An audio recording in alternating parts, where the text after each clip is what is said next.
não criam na palavra de Deus, das manifestações de Deus, mas viviam pervertendo o caminho de Deus e pervertendo aqueles cristãos que queriam ser fiéis. Hoje não é muito diferente, irmãos. Hoje nós vemos isso também, dentro da igreja e fora da igreja.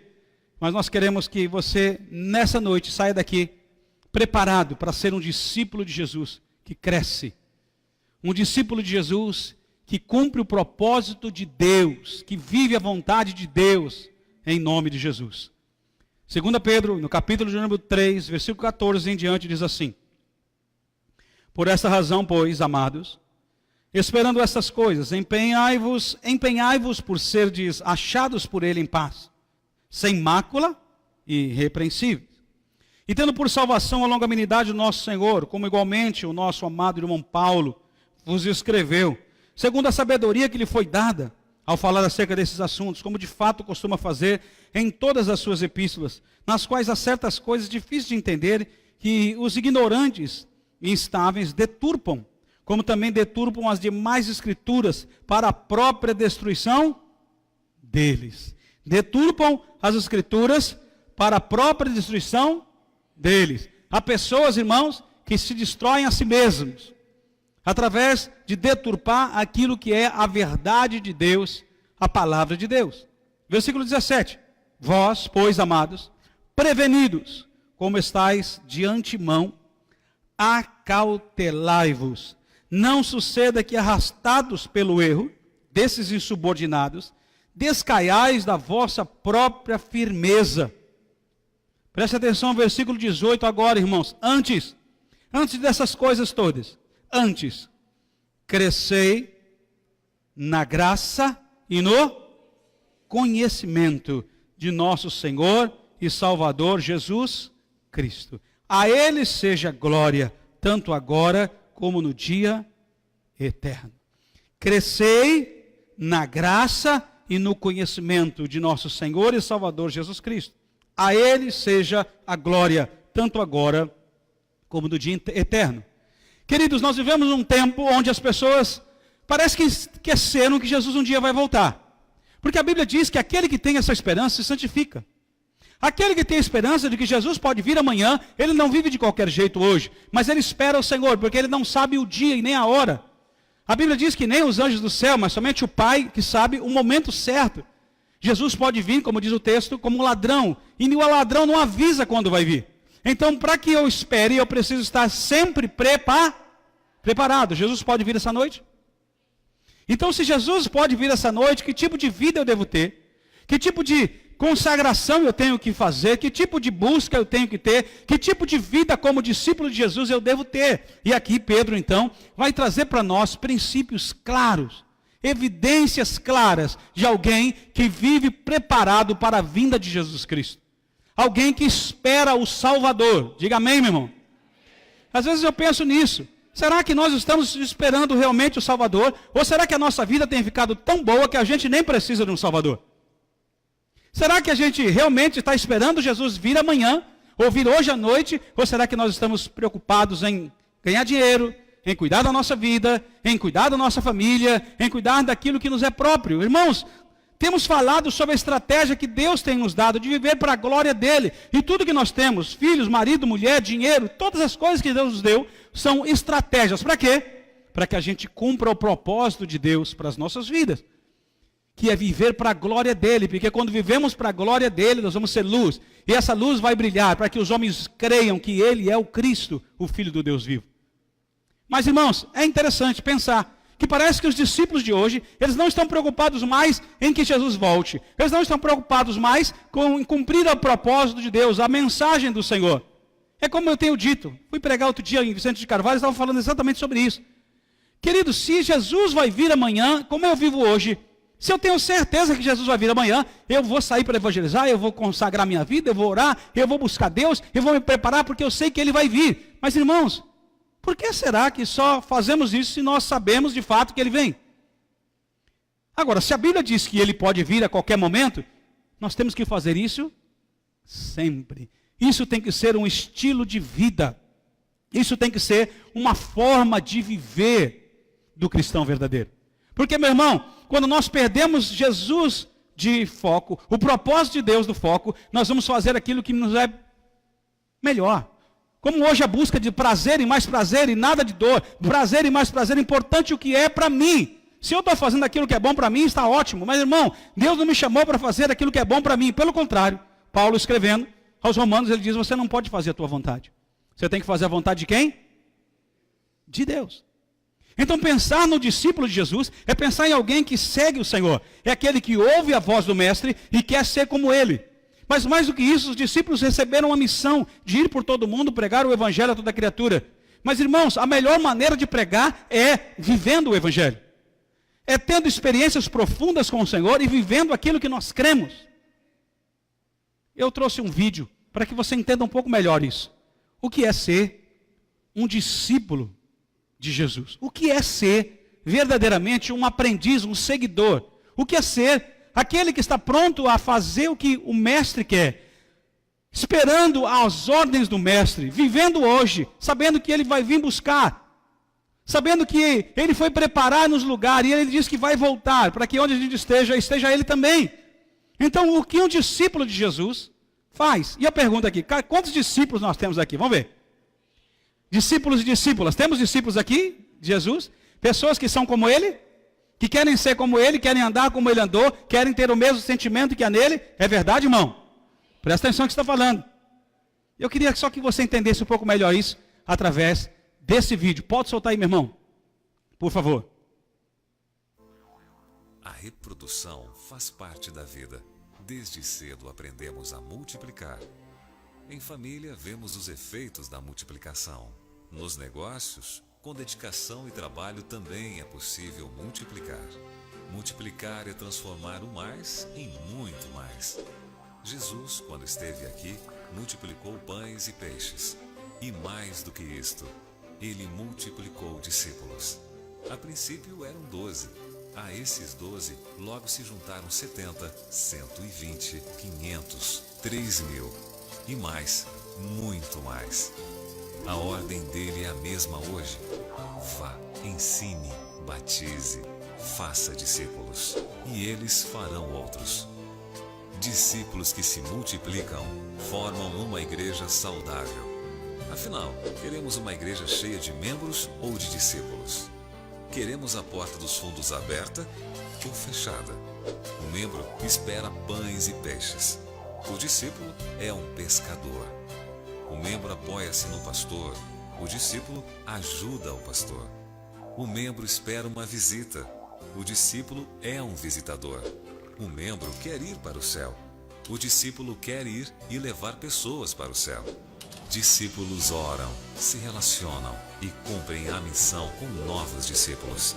Tudo isso porque discípulos não apenas somam, discípulos multiplicam. Foi assim que Ele fez. É assim que Ele quer que façamos. Amém, queridos? É isso aí, não?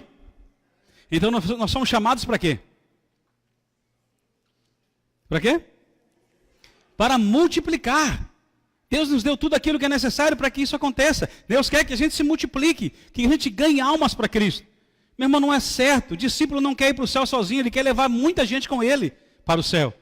Então o que nós vemos é que as pessoas estão deixando de lado isso. Mas por que estão deixando de lado? Porque estão esquecendo de que Jesus um dia vai vir buscar a sua igreja. Não ouvimos mais Maranata, vem Senhor Jesus. Não estamos mais preocupados que um dia Jesus vai voltar. Porque quem tem essa esperança se purifica, se santifica, deixa o pecado. Quem tem essa esperança vive uma vida consagrada, cheia de Deus. Uma vida que agrada ao Senhor. Por quê? Porque é assim que a Bíblia diz. Você crê nessa palavra? Então é dessa maneira que nós vamos viver. E eu queria que você olhasse aí no capítulo de número 3. No início do capítulo 3, nós vamos ver as características dos homens que são insolentes, que são descrentes, que são insubordinados. Vamos ver que Deus não é assim, Ele não age dessa maneira. E vamos ver as características de quem tem que viver segundo a verdade do Mestre, aquele discípulo verdadeiro de Jesus. Capítulo 3 então diz assim: amados, esta é agora a segunda epístola que vos escrevo. Em ambas procuro despertar com lembranças a vossa mente esclarecida, para que vos recordeis das palavras que anteriormente foram ditas pelos santos profetas, bem como do mandamento do Senhor e Salvador, ensinando pelos vossos apóstolos, tendo em conta, antes de tudo, que nos últimos dias virão escarnecedores com seus escárnios, andando segundo as próprias paixões, dizendo, onde está a promessa da sua vinda? Porque desde que os pais dormiram, todas as coisas permanecem como desde o princípio da criação. Porque deliberadamente esqueceram que de longo tempo houve céu, bem como terra, a qual surgiu da água e através da água pela palavra de Deus, pela qual veio aparecer o mundo daquele tempo afogado em água. Ora, os céus que agora existem e a terra, pela mesma palavra, têm sido entesourados para o fogo, estando reservados para o dia do juízo e destruição dos homens ímpios. Queridos, preste atenção, Pedro está escrevendo para pessoas que conhecem o Senhor, pessoas que são esclarecidas, e ele está dizendo qual é o propósito, de lembrá-los daquilo que o Senhor já tem ensinado, aquilo que os profetas têm ensinado, aquilo que foi estabelecido pelo Senhor Jesus Cristo, o ensino do Senhor, a vivência na palavra do Senhor nos seus apóstolos. Pedro, então, está falando depois da subida de Jesus aos céus. Ele está dizendo e fazendo com que o povo se aproxime de Deus e continue naquilo que creu, naquilo que aprendeu, permaneça firme e não, hoje eu estou firme, amanhã não estou mais. Hoje eu quero Deus, amanhã não quero mais. Hoje eu quero viver para a glória de Deus, mas amanhã essa ideia eu faço. Não, nada disso. Mantenha-se firme naquilo que você crê. Mantenha firme na palavra de Deus, naquilo que os profetas têm ensinado, naquilo que o Senhor Jesus ensinou, naquilo que os apóstolos têm mostrado como verdade. Agora, irmãos, ele começa a falar então sobre algumas pessoas que são escarnecedores. Pessoas que vão dizer para nós, olha, cadê? Ele não falou que ia voltar? Não voltou até agora. Você já viu ele voltar? Não. Ih, está demorando. Isso aí talvez não vai nem acontecer. Mas muito mais terrível do que isso, são pessoas, irmãos, que estão perto de nós e a gente acaba se associando a essas pessoas. E aceitando essa visão e nos acomodando, não com palavras, mas com atitudes. Então eu demonstro aquilo que eu creio, eu vivo aquilo que eu creio. Então se a pessoa vem para ser um escarnecedor, eu não posso ficar calado, eu tenho que repreendê-lo. Eu tenho que repreendê-lo para que ele não continue com seus escárnios. Mas eu tenho que confirmar a certeza da minha fé. Eu tenho que confirmar porque eu creio, porque eu devo crer, porque que a palavra de Deus é verdadeira. Para isso eu preciso crescer, para isso eu preciso conhecer, para isso eu preciso ter envolvimento, experiências com Deus. O que acontece é que Pedro está dizendo desses homens, que até questionam a verdade da palavra de Deus. Pessoas que questionam os acontecimentos, dizendo que isso aí tudo nada aconteceu. Normalmente os gnósticos tinham mania de fazer isso, e tirar totalmente a visão de Deus, pensar sobre uma sabedoria diferente, ou então mesmo, aqueles chamados agnósticos, e nem acreditavam que é possível buscar essa sabedoria. Mas excluem o poder de Deus, a palavra de Deus, as ações de Deus no passado, e agora começam a estabelecer as suas próprias vontades e as suas próprias crenças. Queridos, nós não podemos viver assim, porque a palavra de Deus já está terminada, a palavra de Deus está em nossas mãos, e nós vamos viver a partir dessa verdade, que escuta, vai te confrontar o tempo todo. Se você não quer ser confrontado, você não pode ser cristão, porque toda vez que você abre a palavra de Deus, ela vai te confrontar em alguma área, ela vai mostrar a você que você precisa de mudança, que você precisa ser como o Senhor Jesus, porque a palavra de Deus é perfeita, Jesus é perfeito, e o padrão que nós temos é perfeito, então nós temos que viver um padrão perfeito, sendo imperfeitos.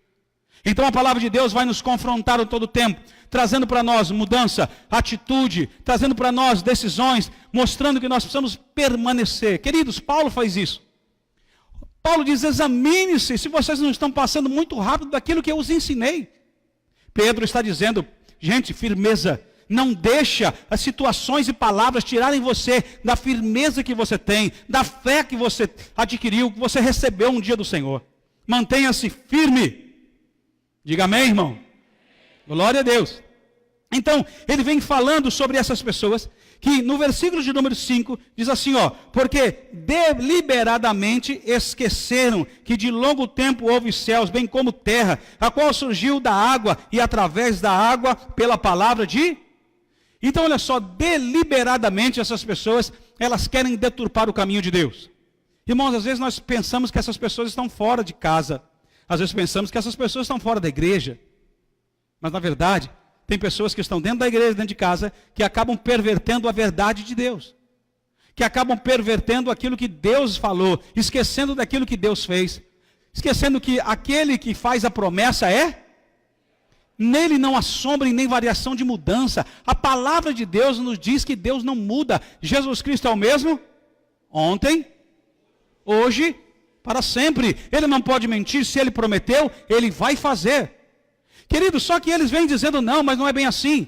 E aí então vem a verdade de Deus para combater esses falsos mestres, esses mentirosos, esses insubordinados, esses escarnecedores. É exatamente essas características que a Bíblia diz desses homens. Homens ímpios, que tem preparado para eles o fogo eterno, o juízo de Deus. E não para nós que somos dele. Porque para nós tem sido preparado o céu. Mas vamos continuar aqui, irmãos. Versículo, agora de número 8, diz assim: há todavia uma coisa, amados, que não deveis esquecer, que para o Senhor, um dia é como 1000 anos, e 1000 anos como um dia. Agora escute esse texto, irmãos. Não retarda o Senhor a sua promessa, como alguns a julgam demorada. Pelo contrário, ele é longânimo, de um longo ânimo, longânimo para conosco, não querendo que nenhum pereça, senão que todos cheguem ao arrependimento. Virá, entretanto, como ladrão o dia do Senhor, no qual os céus passarão, como estrepitoso estrondo, e os elementos se desfarão abrasados. Também a terra e as obras que nele existem serão atingidas. Visto que todas essas coisas hão de ser assim desfeitas, deveis ser tais como os que vivem em santo procedimento e piedade, esperando e apressando a vinda do dia de Deus, por causa do qual os céus incendiados serão desfeitos e os elementos abrasados se derreterão. Nós, porém, segundo a sua promessa, esperamos novos céus e nos quais habita o quê? A justiça. Isso começa a mostrar para nós que nessa terra não há justiça, ou não habita a justiça. A palavra de Deus mostra Jesus pedindo justiça, falando para que a gente viva debaixo dessa justiça. Mas, irmãos, preste atenção, que a partir do versículo 8 nós vamos ver uma perspectiva diferente da ação de quem é o Senhor. O Senhor não é como esses escarnecedores. O Senhor não é aquele que não tem palavra, mas a promessa dele vai se cumprir. Diga amém. Deus vai manifestar o seu poder e vai fazer aquilo que realmente ele prometeu. E a Bíblia está dizendo para nós que ele não retarda, mas se ele não veio ainda, é porque ele é longânimo. É porque ele quer que mais pessoas cheguem ao arrependimento. Mas ele virá, irmão. E o texto está dizendo, como um ladrão, ele virá a qualquer momento. Por isso nós temos que estar preparados. E o texto bíblico vai trazer para nós essa perspectiva. Olha aí, no versículo de número 11 diz assim: visto que todas essas coisas vão de ser assim desfeitas, deveis ser tais como os que vivem em santo procedimento e piedade, esperando e apressando a vinda do dia de Deus, por causa do qual os céus incendiados serão desfeitos. Escute aqui, preste atenção. Primeira coisa que ele vai começar a dizer é sobre um santo procedimento. Nós que esperamos a vinda do Senhor, que será como um ladrão, nós temos que estar preparados. Como? Em santidade, numa visão de um procedimento santo e também piedoso. Uma vida debaixo da vontade da palavra de Deus. Uma vida que agrada ao Senhor. Independente das situações, independente daquilo que estamos vivendo, independente do governo, independente de qualquer outra coisa. O nosso procedimento tem que ser um procedimento santo. Santo significa separado para o uso exclusivo de Deus. Então escuta, a palavra de Deus, Paulo escrevendo, e ele vai citar aqui Paulo, falando que Jesus vai voltar para buscar a sua igreja. Nós não sabemos o momento, nós não sabemos a hora, sabemos que ele virá nos arrebatar, e o arrebatamento ninguém vai vir. Mas o texto agora está falando para nós sobre uma segunda vinda, porque ele está falando sobre a perspectiva do dia de Deus. E o dia de Deus, o dia do juízo de Deus, será um dia de julgar o pecado. Será um dia de condenação sobre todo o pecado, e toda a impiedade, e toda a injustiça. Jesus virá buscar a sua igreja, e aqueles que são dele vão ser arrebatados nas nuvens, e nenhum olho verá. Mas no meio disso, enquanto nós estamos com o Senhor nas bodas do Cordeiro, aqui na terra terão 7 anos de tribulação e grande tribulação. É quando Deus vai derramar o seu dia, o dia do Senhor, na qual Joel fala. Virá o grande e terrível dia do Senhor, a qual o próprio Lucas, em Atos, falando sobre a descida do Espírito Santo, logo em seguida, ele vai citar Joel, falando que vai escurecer o céu, e vai vir julgamento sobre a vida das pessoas, e as pessoas vão procurar a morte, mas não vão conseguir encontrar. As pessoas vão querer sair e morrer, mas não vão conseguir morrer, mas vão suportar, entre aspas, o grande dia do Senhor, o grande juízo do Senhor. E depois disso, irmãos, então o Senhor estabelecerá um tempo conosco durante 1000 anos, e depois desses 1000 anos, estaremos para sempre com o Senhor, na nova terra e no novo céu. Então, queridos, o texto bíblico começa a mostrar para nós que esse céu passou.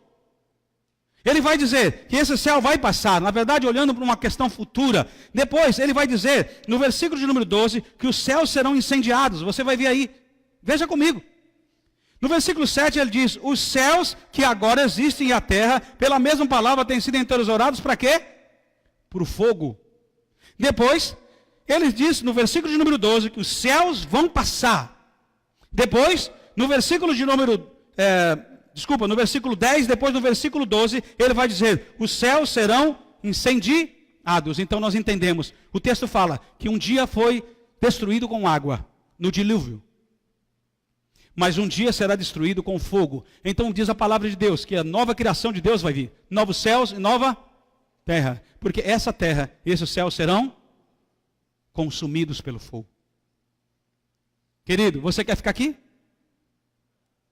Você quer ir para o inferno? Você quer experimentar o juízo de Deus? Ou você vai crer e viver para Ele, e viver de tal maneira que o agrade? Viver de maneira santa, num santo procedimento e piedade. Alguém que conhece o Senhor e anda com Ele, sabe aonde é que Ele quer que você esteja, sabe o que deve fazer e como fazer, porque Ele pode vir como um ladrão a qualquer momento, ainda esta noite, Jesus pode vir. E será que você subiria com Ele, meu irmão?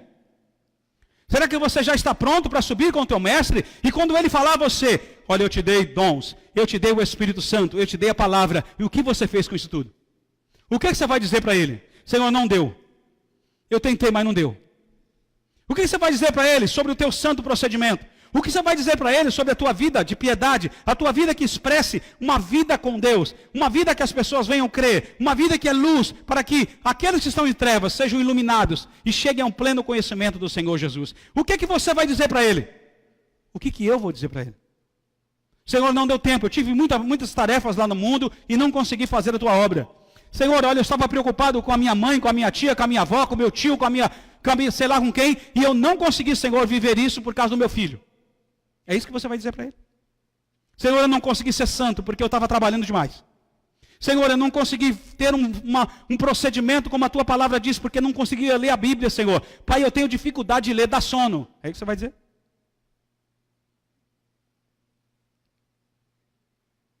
Por isso que eu estou dizendo, irmãos, nós perdemos, ou estamos perdendo, a visão de que Jesus vai voltar como um ladrão. Ninguém espera o ladrão. O ladrão pode vir essa noite. E todos os teus planos, e todo o teu dinheiro, e tudo aquilo que tu quis arrumar e guardar, sabe para onde vai?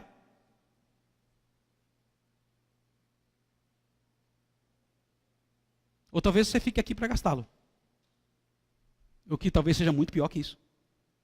E pode pegar o meu também, irmão. Eu te dou. Meu carro, minha casa, pode ficar tudo para você. Porque eu não quero estar aqui. Eu quero estar com o meu Senhor. Lá no céu, dinheiro não vale nada. Lá no céu, posição não vale nada. Ser aqui alguma coisa não significa nada diante de Deus. Faculdade eu já fiz. Um monte. Lá no céu não tem faculdade. Lá no céu, opa, chegou o doutor. Abre a porta aí para ele porque ele chegou. Lá no céu não tem doutor, lá tem servo. Serve para você?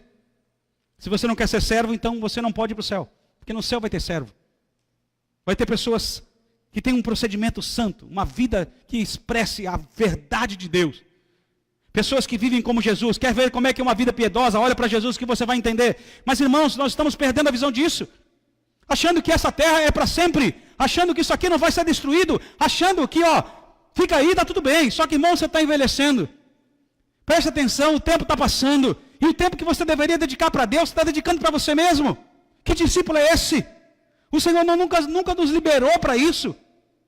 Mas se nós temos que fazer, como a nossa vida é muito rápida, é a vontade de quem? Daquele que nos chamou, nos arregimentou. Aquele que realmente tem um propósito maravilhoso sobre a nossa vida e tem nos dado o céu. Lá no céu não vai precisar evangelizar. Lá no céu não vai precisar trabalhar. Meu irmão, o tempo de evangelizar é agora. Se eu sei quem Ele é e eu sei quem eu sou, a minha vida muda. Se eu sei quais são as promessas dEle, a minha vida não pode ser uma vida normal, mas tem que ser uma vida cheia da presença de Deus, cheia de santidade. Ele vem, é verdade. Meu irmão, o que tu está juntando aqui é para o fogo. Está ouvindo? Eu não estou dizendo que você não possa juntar, junte mesmo. Mas isso não pode ser a razão da tua vida. Você não pode perder a visão de que Ele um dia vai voltar para buscar o seu povo, para que onde Ele esteja, seja nós também, segundo João capítulo 14. Quando Ele diz, eu sou o caminho, a verdade e a vida, e ninguém vai ao Pai a não ser por mim. Queridos, Deus não está brincando. Pedro está dizendo, olha, tem pessoas que vão perverter o caminho, e hoje em dia está acontecendo a mesma coisa. As pessoas não creem que Jesus vai voltar, acham que esse mundo aqui vai ficar para sempre. Isso aqui vai ser destruído, diz a palavra de Deus, pelo fogo, incendiado, diz a palavra de Deus. Esses céus já não existem. Tá bom para você?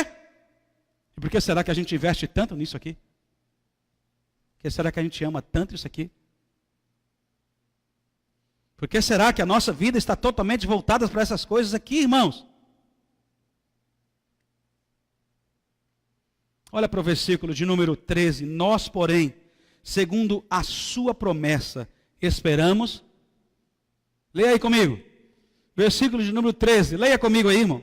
Nós, porém, segundo a sua promessa, esperamos o quê? Novos céus. O que mais? Nos quais habita o quê? A justiça. Então, olha só. A nossa maneira de proceder, a nossa maneira de agir, a nossa maneira de viver vai expressar com que as outras pessoas conheçam o Senhor, se arrependam. E se o Senhor não voltou, escute, se o Senhor não voltou, é por causa da sua grande longanimidade. Meu irmão, onde você está investindo a tua vida? Onde você está investindo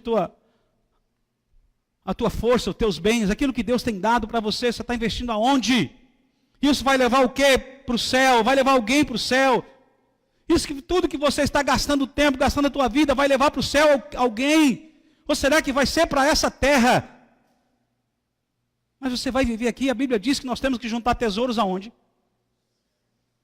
Nos céus, onde a traça e a ferrugem não corrói, onde os ladrões não minam nem roubam. Existe um céu, que é esse céu que nós vemos. Existe o céu, que é o universo, não é? Mas existe o céu de Deus, onde Deus está. Então nós fazemos essa diferença, por causa de Paulo, fazendo essa diferença entre 3 céus. E ao estudar um pouco mais, nós percebemos que quando ele fala sobre céu, ele não está falando sobre esse céu, mas está falando sobre todo esse sistema. Isso tudo está entesourado para o fogo, isso tudo vai acabar. Porque nós esperamos do Senhor uma nova terra, um novo céu. A promessa de Deus não cai no chão, a palavra de Deus não é mentira. Se Ele falou, Ele prometeu, Ele fará. E nós somos os cidadãos dessa terra. Está entendendo, meu irmão? Nós somos os cidadãos dessa terra. Agora escute, como é que nós vivemos hoje então? Porque agora, a partir do versículo 14, Pedro vai dizer assim, olha, a forma como vocês têm que viver é uma forma diferente. E eu vou dizer para vocês como vocês têm que viver como discípulos de Jesus. Veja comigo. Por essa razão, pois, amados, esperando estas coisas, que coisas? Novos céus, nova terra. Esperando o que, irmão? Está fraco. Esperando o quê? Por quê? Porque essa terra e esse céu não existe mais. Está entendendo? Porque você está investindo e esperando em coisas passageiras, quando Deus está te dando uma coisa eterna. Por que você insiste em ser rebelde com o Senhor? Não é comigo, não é com a igreja, é com Deus. Porque quem te deu os dons foi Deus, quem te deu as estratégias foi o Senhor, quem te deu dinheiro foi Deus, quem te deu inteligência foi Deus. Tudo que você tem foi Deus que te deu. E você usa para quê? E o teu procedimento é um procedimento santo? Tua vida é uma vida de piedade? Você espera, irmão, novos céus, nova terra? Ou você está esperando, irmão, viver tudo aqui nessa terra? Ah, tá bom para mim, aqui tá bom. O problema é que não é aqui só. O problema é que depois daqui, irmão, tem um inferno. A Bíblia diz que você que não conhece Jesus, você que acha que é crente e não é, você que não tem uma vida santa, um proceder santo e uma vida piedosa, você não vai ao céu. Não adianta, irmão, frequentar a igreja, não adianta dizer que é crente, não adianta nem dizer, Senhor, eu era da Projeto de Deus. Pode falar, eu era da Projeto de Deus, vai para o inferno junto. Está entendendo? Porque ser da Projeto de Deus não significa ser salvo. Ser salvo significa ter um procedimento santo. Ser salvo significa obedecer a palavra de Deus. Ser santo significa fazer a vontade de Deus. Significa abrir mão das coisas que o mundo tem para oferecer. Significa viver de uma maneira que agrade o Senhor em todo o tempo. Significa viver para a glória dEle. Por que não tem amém hoje, glória a Deus, irmão? Ninguém quer ir para o inferno, né, irmão? Você não quer ir para o inferno? Então vivam uma vida santa. Espere, porque quem tem esperança se santifica. Quem tem esperança se consagra. Quem tem esperança vive vida piedosa. Quem tem esperança obedece. Quem tem esperança sabe para onde vai. Não é assim? Quando eu sei quem eu sou e quando eu sei quem Ele é, o meu procedimento não é o mesmo do mundo. Versículo 14. Por esta razão, pois, amados, esperando estas coisas.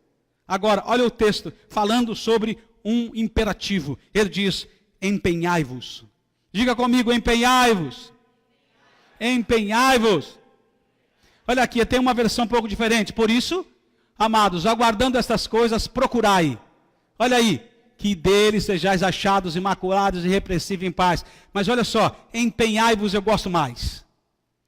É ordem, não é opção. Quando o Senhor está dizendo, usando o imperativo, Ele está usando uma ordem.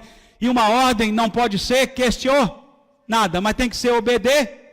Ordem dada? Está fraco? Ordem dada é o quê, irmão? Então o que você tem que fazer?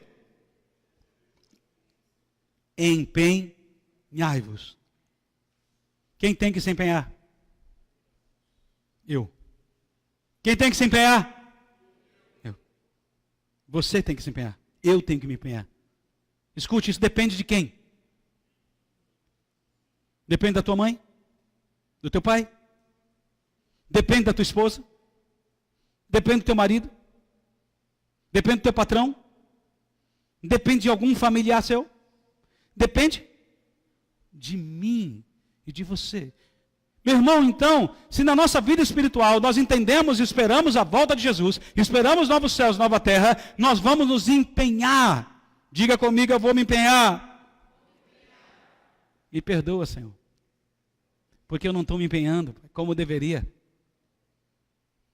Porque eu não estou vivendo como deveria viver. Porque eu não estou me empenhando em ser santo. Eu não estou me empenhando. Agora o texto continua, empenhados no quê? Agora aí, veja aí. Por seres achados por Ele em paz, sem mácula e irrepreensível. Olha só as três primeiras palavras. Só que aqui, irmão, no meu texto tem uma vírgula, logo em seguida, começando o versículo 15. E tende por salvação a longanimidade do nosso Senhor, como igualmente o nosso amado irmão Paulo vos escreveu. Segundo a sabedoria que foi dada, ao falar acerca destes assuntos, como de fato costuma fazer em todas as suas epístolas, nas quais há certas coisas difíceis de entender, que os ignorantes e instáveis deturpam. Quem é que deturpa? Ignorante e instável.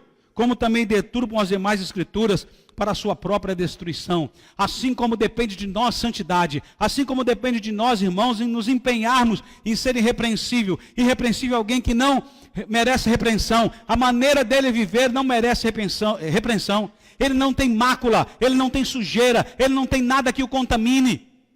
Isso depende de quem? De mim, de você. Está entendendo, meu irmão? Amém mesmo? Abre a tua cabeça em nome de Jesus para a palavra de Deus. Empenhai-vos. Escuta, porque essas pessoas, elas estão trazendo sobre ela destruição. Elas estão fazendo com que a palavra de Deus seja mentira. Agora o problema é quando um crente começa a fazer isso. Quando um crente começa a deturpar a palavra de Deus para trazer o seu benefício próprio. Você está entendendo? Quando um crente começa a achar que ele pode viver de qualquer jeito, dissolutamente, E está tudo bem, Deus vai aceitar, porque Ele está fazendo aquilo. Está entendendo isso, irmão? Essas pessoas, elas enganam a si mesmas. Essas pessoas, elas estão trazendo sobre elas destruição. Então eu pergunto, será que você não tem trazido destruição sobre a tua vida, pela tua maneira de viver? Porque você está deturpando o que a palavra de Deus diz de um viver santo. Então se você vive qualquer coisa fora de um viver santo, você tem que ser repreendido. Se você vive qualquer coisa fora de um procedimento onde a palavra de Deus é o principal, onde a tua vida é irrepreensível, você precisa ser repreendido. Ou você é do Senhor e vive para o Senhor, ou você não é dele. O que não dá, irmão, para viver metade para o Senhor e metade para o mundo. Metade para você, metade para fazer a tua vontade. Não dá, Deus não aceita isso. Ou você é dele, ou você é dele. Está ouvindo, irmão, em nome de Jesus. Diga amém, está ouvindo. Às vezes eu estou pregando e as pessoas não estão ouvindo o que a palavra de Deus diz. Querido, não sou eu, é a palavra de Deus que está dizendo. Eu não posso viver de maneira de deturpar aquilo que a Bíblia diz. Porque senão eu trago sobre a minha vida maldição, destruição, condenação. Mas se eu tenho esperança da vida do Senhor, se eu tenho esperança da novos céus, nova terra, a minha vida vai ser uma vida diferente. Em outras palavras, ele está querendo dizer exatamente o que ele já disse, um procedimento santo. Uma vida, irmão, que expresse a vontade e a graça de Deus, uma vida irrepreensível, uma vida piedosa. Ele está como que repetindo a mesma coisa.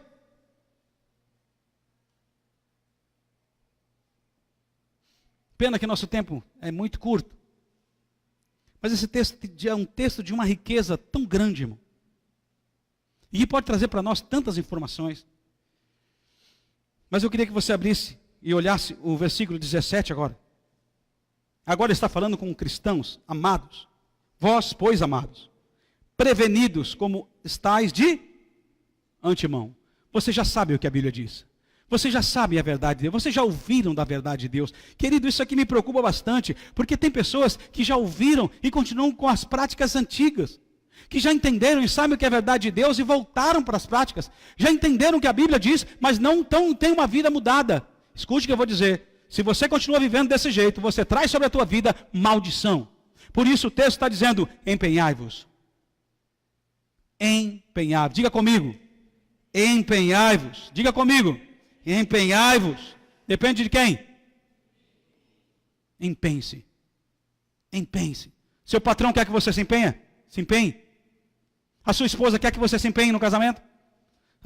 Seu marido quer que você se empenhe nos estudos? Seu professor, a faculdade quer que você se empenhe? Agora, por que será que por Deus a gente não se empenha, irmão? Por que a gente não põe toda a nossa vida naquilo que nós acreditamos? Por quê? Porque perdemos a visão de novos céus, de nova terra. Discípulos que não sabem para onde vai. Discípulos que não creem mais no inferno. Discípulos que não creem mais na volta de Jesus. É isso, irmãos. Nós somos esses. Nós somos esses, irmãos? Não, claro que não, porque nós cremos. Mas como que a gente mostra isso? Como é que as pessoas aí fora vão ver isso? Não são com as nossas palavras. É com a nossa vida. É com o nosso santo procedimento. Quando fala sobre ser irrepreensível, fala sobre procedimento. O seu e o meu procedimento tem que ser irrepreensível. Mas olha só, versículo 17. Vocês já foram prevenidos de antemão. Agora, irmãos, mais uma ordem aqui. Olha a segunda ordem que ele dá. O que é que diz o texto aí? Acautelai-vos. Não suceda que, arrastados pelo erro desses insubordinados, decaiais da vossa própria firmeza. Eu vou ler de novo, irmãos. Acautelai-vos. Não suceda que, arrastados pelo erro desses insubordinados, descaiais da vossa própria firmeza. Aqui tem um texto diferente. Olhe comigo aqui, olha só. Vós, portanto, amados, sabendo isso de antemão, guardai-vos, olha aí a ordem, de que pelo engano dos homens perversos, sejais juntamente arrebatados e descaias da vossa... Meu irmão, você já percebeu o que esse homem está dizendo? Pedro está dizendo Pedro está dizendo que essas pessoas, e que o diabo é o motivador dessas pessoas, ele quer tirar a gente da nossa firmeza. Está entendendo? Firmeza fala de segurança, de certeza. Pois o diabo quer lançar confusão na minha mente e na tua mente. O diabo quer lançar confusão diante de nós para que a gente saia da nossa firmeza. E ele tem conseguido, irmãos? Eu orava tanto, agora não oro mais. Eu li a Bíblia todos os dias, mas agora já não leio mais. Aí eu orava 1 hora por dia. Você já viu pessoas falar isso? Ai, como eu era... Agora já não sou mais. O que foi, irmão? Foi demovido da sua firmeza.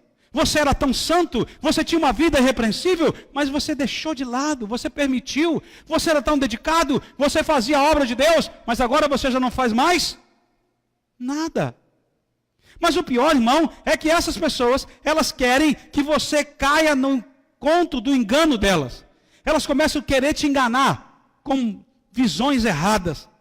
Principalmente com as visões de que Jesus vai voltar. Ih, Jesus não vai voltar mais não. Tu está esperando o quê, rapaz? Vai viver a tua vida, vai cuidar de você, vai gastar o teu dinheiro. Olha, vai. E o que a Bíblia diz? Louco, hoje perderão a tua alma, né? Queridos, nós estamos vivendo um tempo onde as pessoas estão perdendo a visão de Deus. Onde as pessoas estão querendo agradar mais o amigo. Eu quero agradar você, meu amigo. Que bom que você é meu amigo, porque eu quero agradar você. Eu não quero agradar a Deus, eu quero agradar você. Se você é meu amigo, então eu vou fazer o que você quer. Onde você está, eu estou. Onde você quiser, conta comigo. Meu irmão, Deus não te chamou para ser amigo. Deus te chamou para ser santo. E quando você é santo, você se torna amigo. Está entendendo? Porque aí você vai falar coisas que estão voltadas à santidade. Você vai voltar às coisas de uma vida irrepreensível. E sabe o que vai acontecer? Poucos amigos vão querer ficar perto de você. Porque quando você vive vida santa e vida irrepreensível, isso incomoda as pessoas que estão perto de você. E sabe o que as pessoas vão dizer? Ele é muito santo. Olha. Você já viu isso, irmão? Isso aí, ó. O santão chegou aí, ó. A santa chegou. É isso que o povo diz, irmão. Glória a Deus se ele falar isso. Porque a tua maneira de proceder tem sido uma maneira de proceder que agrada a Deus. A luz ofusca as trevas. A luz manda embora as trevas. Então, quando você vive assim, tu não vai ter muito amigo, não. Está ouvindo o que eu estou dizendo? Os teus amigos vão sumir. Aqueles que estavam perto de você vão ser os primeiros a sumir, desaparecer. E vão chegar perto de você verdadeiros amigos. Então, meu irmão, seguidores, Jesus tinha muitos. Mas discípulos, poucos. Eu estava comentando com alguns irmãos, eu não quero ter uma igreja de seguidores. Deus não me chamou para pastorear seguidores. Deus me chamou para pastorear discípulos, ovelhas. Pessoas que têm um compromisso com Deus. Pessoas que querem viver para a glória de Deus uma vida santa e irrepreensível. Pessoas que estão dispostas a viver de fato aquilo que a Bíblia diz e obedecer e não deturpar a verdade de Deus. Querendo trazer explicações que não existem, mudando as escrituras pelo seu bel prazer. Nada disso, irmão, nada disso. Então a Bíblia diz aqui, ó, acautelai-vos, tenha atenção, preste atenção, fique atento. Não permita que isso entre na tua vida, não permita que pessoas assim cheguem perto de você para querer tirar você da tua firmeza, mas chegue perto de pessoas que possam te fortalecer. E quando você for, você vai para trazer firmeza na vida das pessoas. Você vai para salvar, você vai para transformar e não para tirar você do teu foco. Hoje tem muita gente assim, querendo tirar a gente do foco. E o diabo está doido para você sair do foco. É ou não é, irmão? Sim ou não? Vira para o seu irmão do lado, pergunta, irmão, está firme?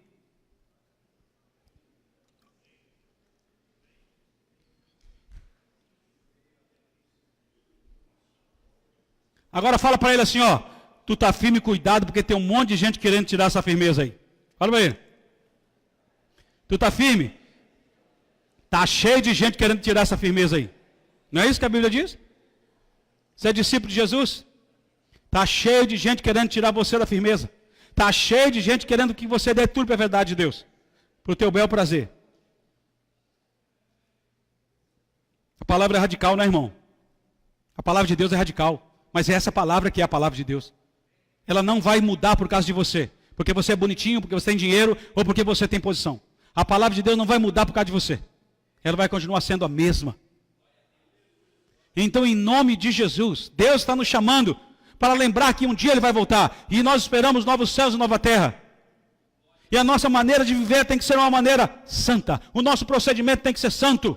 Ah, mas eu quero assistir Netflix. Cuidado com Netflix, o que você vai assistir. Ah, mas eu queria ouvir essa música. Cuidado com essa música que você vai ouvir.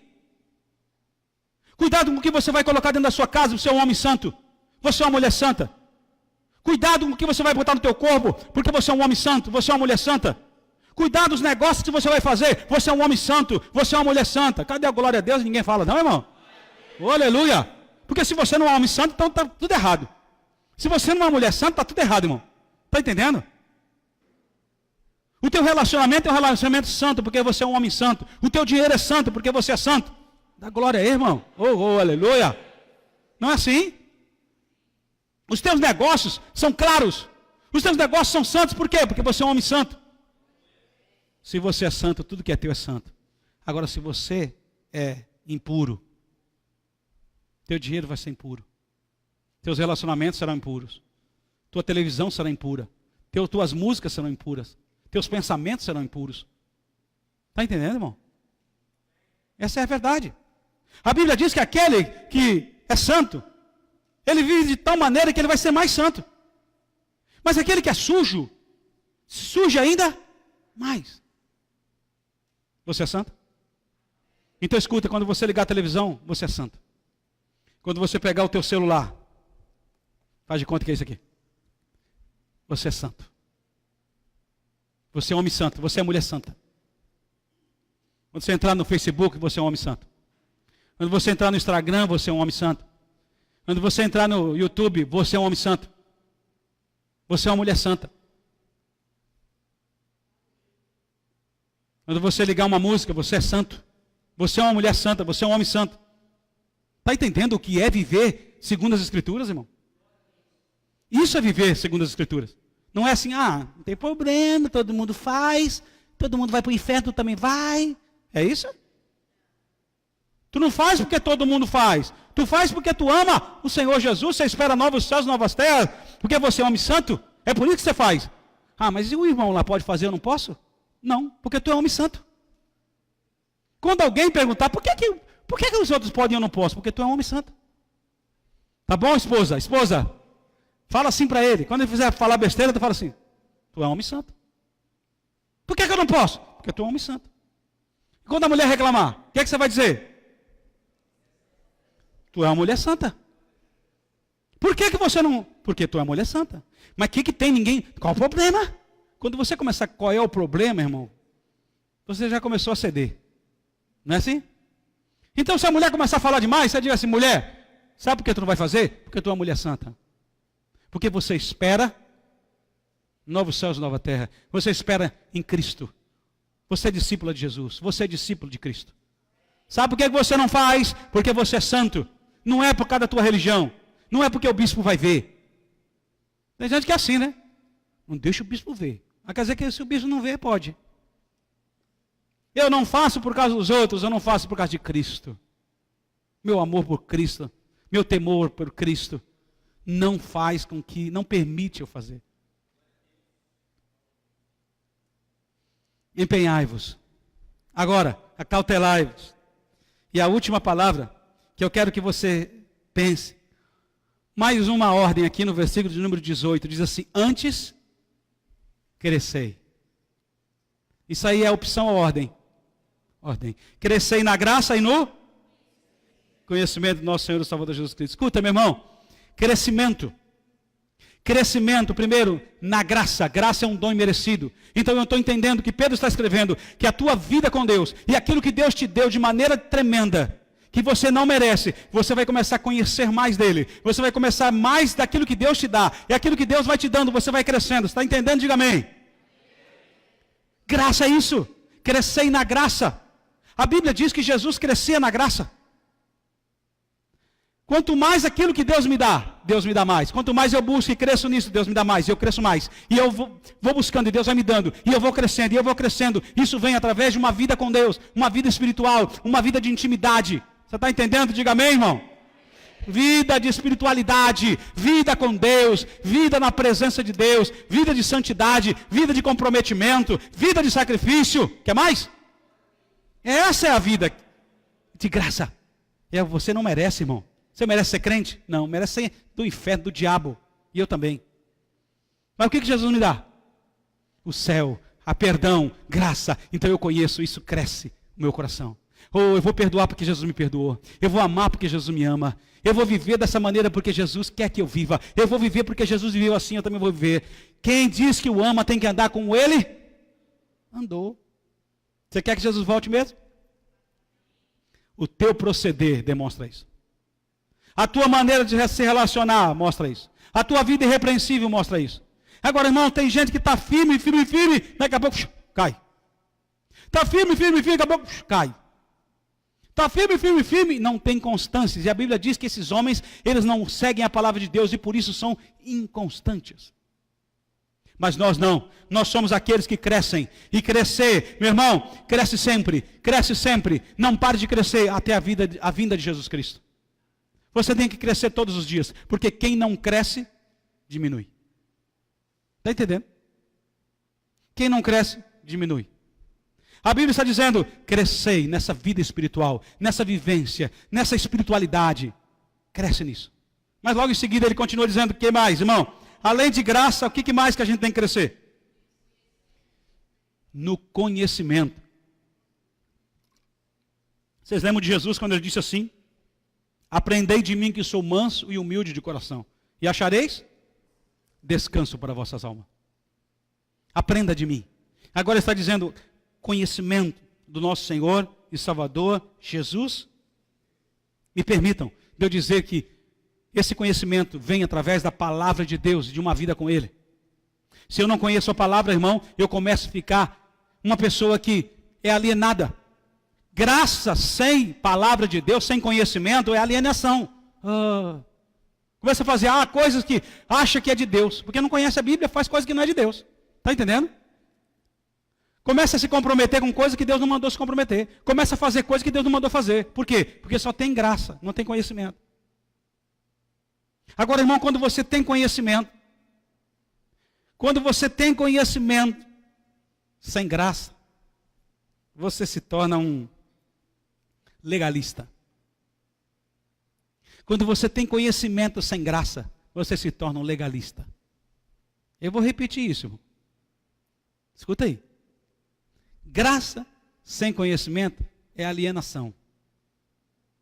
Conhecimento sem graça é legalismo. Sabe o que é legalismo? Eu mando, faço o que eu falo, não faço o que eu faço. Está entendendo? São pessoas que têm conhecimento, mas não têm prática. O diabo é assim. Ele crê, estremece e conhece, mas ele não obedece. Só conhecimento, irmão, deixa a minha cabeça desse tamanho, mas eu preciso de graça, eu preciso de vivência, eu preciso de experiências com Ele. Experiência com aquela palavra. Então escute aí, em nome de Jesus. Para de achar que você é cheio de graça e vive alienado. Para de achar que você é o pai do conhecimento. Por isso a Bíblia não diz só uma coisa. A Bíblia diz que graça e conhecimento. Porque quando você está cheio da graça, você sabe de onde vem essa graça, você sabe se é de Deus ou não, você tem discernimento. Por quê? Por causa do conhecimento. E quando você tem conhecimento, você começa a experimentar a graça que vem a partir desse conhecimento. Crescei na graça e no... De quem? E o texto termina dizendo, a Ele seja a glória, tanto agora como no dia eterno. A Ele toda a glória, toda a honra, a Ele toda a adoração, a Ele tudo que tem em nós, seja para adorar, glorificar e exaltar o nome dEle. É Ele que tem que aparecer, é Ele que tem que ser na nossa vida, meu irmão. É Ele, não sou eu, não é você, é Ele. Não é a igreja, é Ele. Está entendendo? É Ele, é Ele. Então eu vou viver de tal maneira que Ele seja glorificado. E eu vou crescer, e eu vou ter conhecimento para que Ele seja glorificado.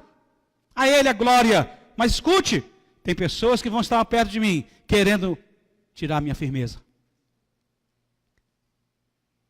O diabo vai ficar perto de você e de mim, querendo ficar, né, ao derredor, que ao nosso redor estão os anjos do Senhor, querendo nos tirar do foco, querendo nos perverter, querendo mudar a verdade de Deus por mentira.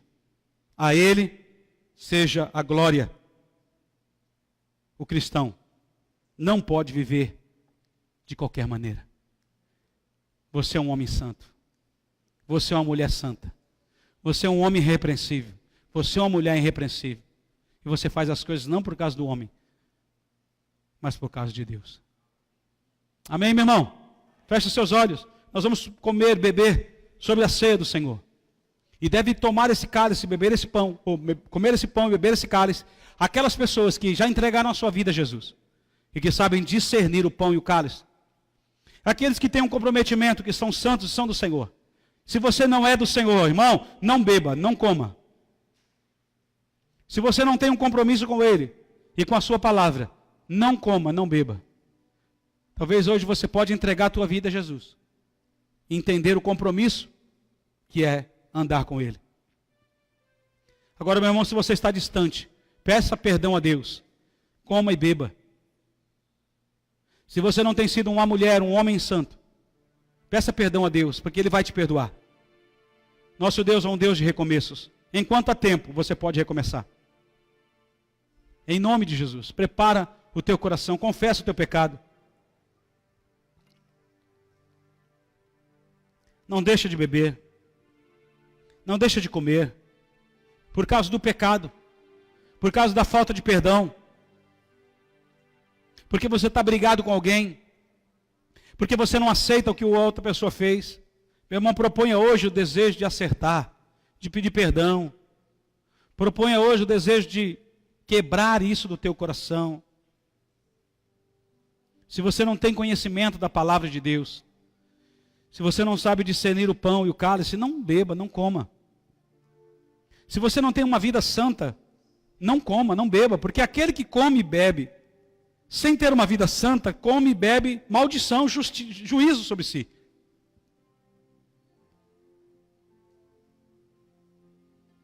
Prepara o teu coração em nome de Jesus.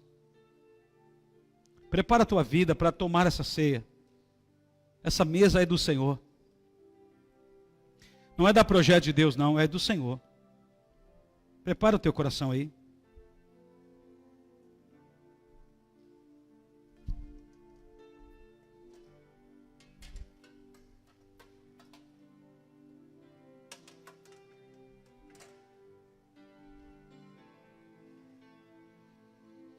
Senhor Jesus, na noite que foi traído, Ele tomou o pão, tendo dado graça, Ele o partiu. Como faço simbolicamente? Ele disse, este é meu corpo que entregue por vós. Comei dele todos, fazei isso em memória de mim. Semelhante modo, o Senhor tomou o cálice. Ele disse, esse cálice é a nova aliança no meu sangue. Bebei dele todos, fazei isso em memória de mim.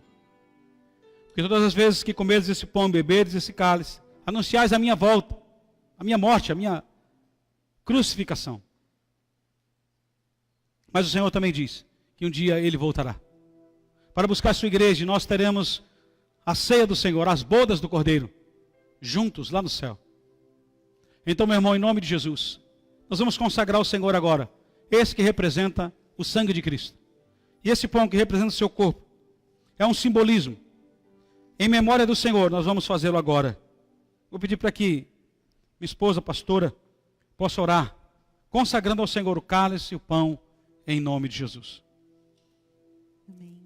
Glória a Deus. Senhor, nós entregamos a Ti, Pai, consagramos a Ti, Senhor, este pão, Senhor, este suco de uva que representa, Pai, o Teu sangue derramado naquela cruz. Senhor, o Teu amor nos constrange, Pai, porque com grande amor, ao ponto de deixar a Sua glória, vir a esta terra, Pai, e viver uma vida sem pecado, para morrer numa cruz por nós pecadores, Pai. Quem deveria estar naquela cruz éramos nós, mas o Senhor morreu em nosso lugar, derramou o seu sangue, Pai, entregou o seu corpo. Por isso nós consagramos, Senhor, este suco e esse pão, consagramos para a ceia do Senhor, simbolizando o teu sangue e o teu corpo, entregue naquela cruz, a cruz que nos liberta, a cruz que vence a morte.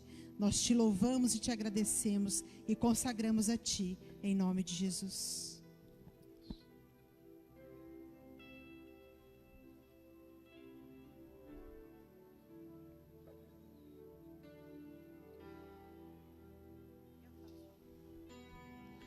Glória a Deus.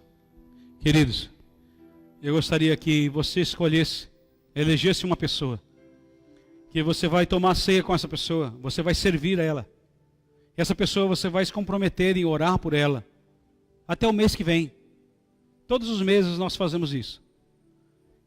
Esse mês você vai se preocupar com essa pessoa, você vai ligar para ela, você vai pegar os pedidos de oração dela, você vai estar mais próxima dessa pessoa. Você vai suprir as necessidades dentro da sua possibilidade. Eu gostaria que você orasse durante todo esse mês por essa vida, qual você vai servir. A mesa é do Senhor, não é minha. Não é da igreja, projeto de Deus. A mesa é do Senhor. Aqui está o cálice, aqui está o pão.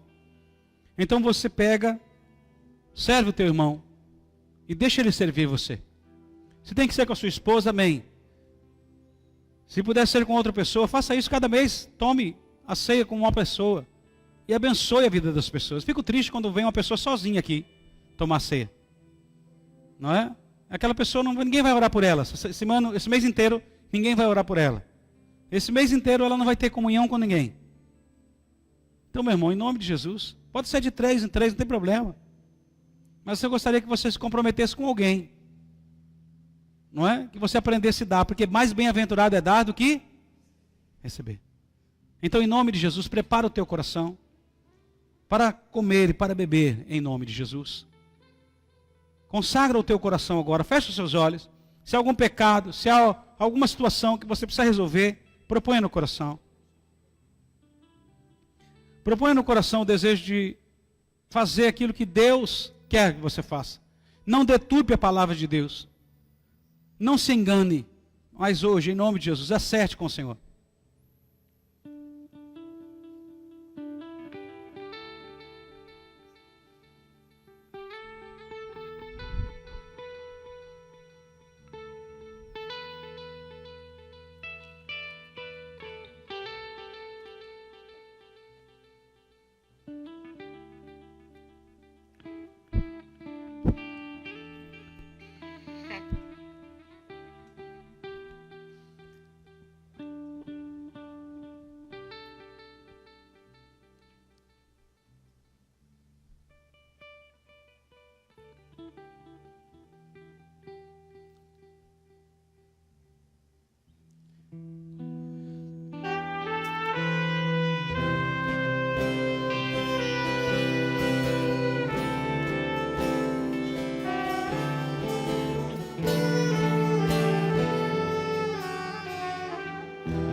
Para Ele são todas as coisas,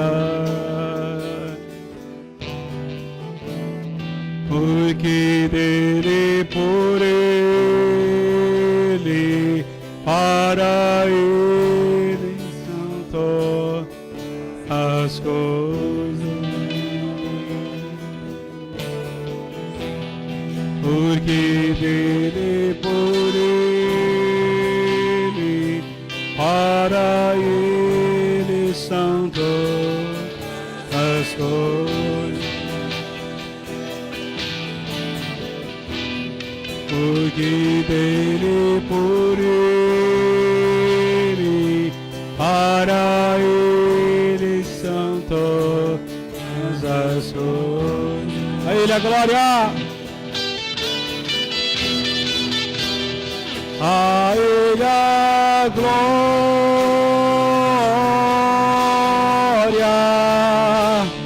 a Ele a glória,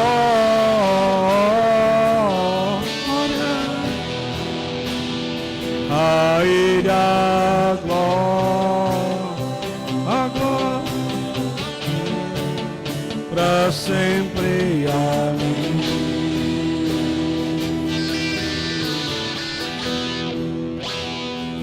Meu irmão, em nome de Jesus, prepara o teu coração para tomar a mesa do Senhor, para comer o pão, beber o cálice. Em nome de Jesus, é com Deus. Você pode enganar qualquer um aqui, mas você não pode enganar Deus. O Espírito Santo de Deus está nesse lugar. Então, em nome de Jesus, venha. Você é um homem santo. Você é uma mulher santa. Você é um homem irrepreensível. Você é uma mulher irrepreensível. O teu procedimento é santo. Então você pode beber e comer em nome de Jesus, para a glória do Senhor, em nome de Jesus. Quero chamar o pastor Edson para nos ajudar aqui. Daniel pode vir nos ajudar também aqui, por favor, em nome de Jesus.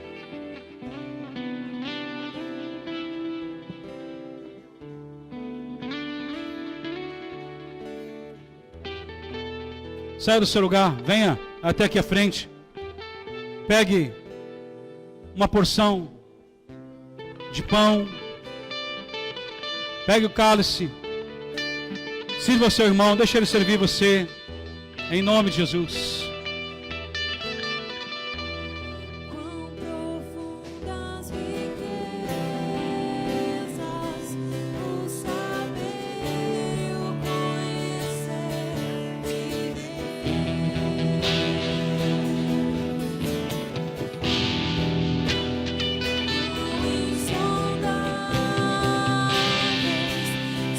Juízos e seus caminhos.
Deus, em nome de Jesus. Ser exaltado e glorificado por nós.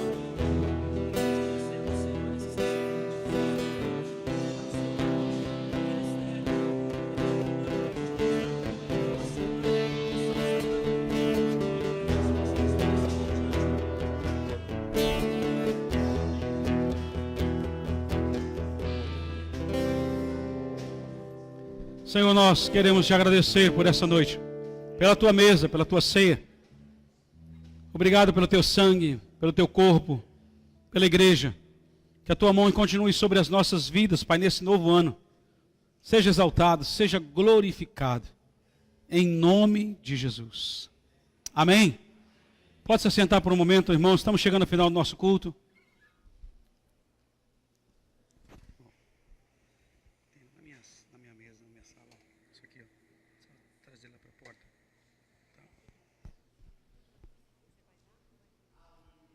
Queridos, eu gosto de que a gente não somente fique nas palavras, mas que a gente comece a praticar aquilo que nós estamos dando de palavra aqui. Então, queridos, eu gostaria que você, que é membro dessa igreja, lesse a Bíblia todos os dias. Se você quer crescer na graça e no conhecimento, você precisa ler a Bíblia todo dia. Aí você pode dizer, mas como é que eu vou conseguir ler a Bíblia todo dia? Aqui tem. Bom Dia Amigo. São 365 dias, todo dia um texto bíblico para você ler. Tá bom? E o que acontece? A igreja, isso aqui custa R$10. A gente consegue comprar um preço melhor, R$10. Só que você não vai pagar 10, você vai pagar 5. Só que se você não tiver 5, irmão, você pode até levar, não tem problema. Mas você vai usar. Se você já tem, ótimo. Se não tem, eu gostaria que você comprasse isso aqui. Bispo, eu não trouxe dinheiro hoje, não tem problema. Traz dinheiro na próxima semana. E você pode adquirir um livro desse. Todos os dias, uma leitura bíblica.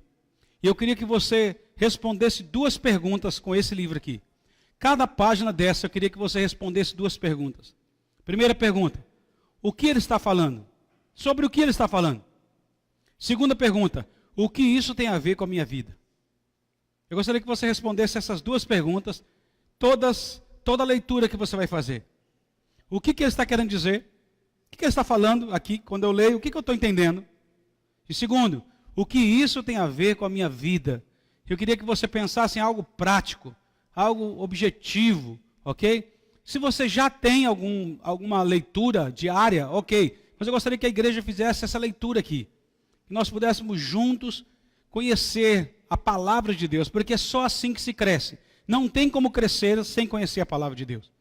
Então, eu pedi para que pegasse lá em cima na minha sala, mais uma caixa disso aqui. Ok? Você vai pagar R$5, meu irmão, mas se você não tiver R$5, não tem problema, você pode levar. Ok? A igreja vai investir em você. E nós acreditamos que se você começar a ler a Bíblia, você vai crescer. Na graça e no conhecimento. Ok? Então, é uma leitura simples, fácil. Eu estava perguntando para o irmão essa semana, quanto tempo você acha que você gasta para ler isso aqui e orar? Ele falou 5 minutos. Então eu ia pedir para você, irmão, você pode dar 5 minutos do teu dia para Deus? Sim ou não? Eu estou pedindo 5 minutos.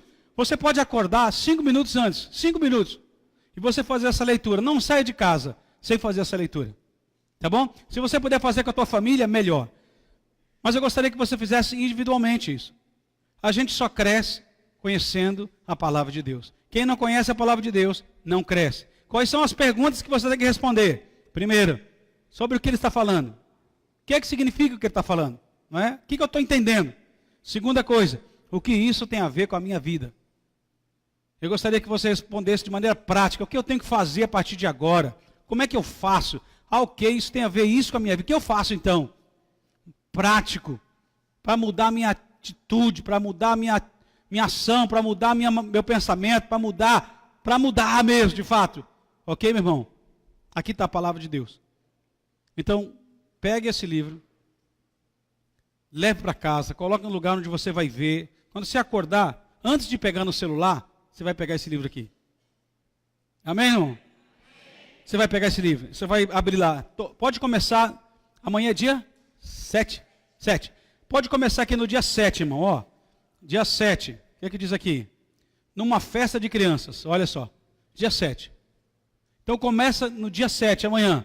Você faz a leitura, faz a oração e você responde: o que eu estou entendendo disso aqui e o que isso tem a ver com a minha vida. Tá bom, queridos? Amém? Deu para entender isso? Glória a Deus. Eu queria chamar o pastor Edson aqui, porque ontem eu fiz 28 anos de casado, irmãos. Graças a Deus, né? Aleluia. Que essa mulher maravilhosa aqui é uma heroína, santa mulher. É porque ela é santa que ela está comigo, irmão. Não é? São 28 anos, irmãos, de muita luta, muita dificuldade. Muitos me deixaram, me abandonaram. Mas ela esteve do meu lado sempre, não é? Já estamos 30 anos juntos e 28 anos como casados. Temos 3 bênçãos que o Senhor nos deu. E tanta coisa que o Senhor tem acrescentado na nossa vida. Porque nós resolvemos atender o chamado do Senhor. São 28 anos onde o Senhor tem conservado a nossa vida, o nosso casamento. E não é porque eu sou melhor que você, mas é porque Deus é misericordioso, porque a graça dele é tremenda e a glória é dele em todo o tempo. Então eu quero louvar a Deus nesse momento por essa data, né? Foi dia 5, mas hoje nós vamos orar ao Senhor. E juntos, eu queria chamar todos os irmãos que fazem aniversário em janeiro. Fica aqui, esposa.